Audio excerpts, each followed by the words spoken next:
Irailaren lehenengo larun batetik hasita, Zumarragak jaietako jantzi berezia jaztetu soinean, gonbidatu berezi bati harrien harrera emateko musikari alegia.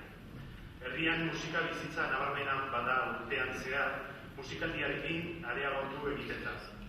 Antiguako baselizak bere humildasunean gorde egitetuaren oinartzuna urtez urte beti desberdin eta kutsu berriez beterik berriro guteratzeko. Gaur eta aurreko ekitaldiari hasiera emateko, Armenian jatorriko musikari bat eta bere taldearen emanaldia izango dugu.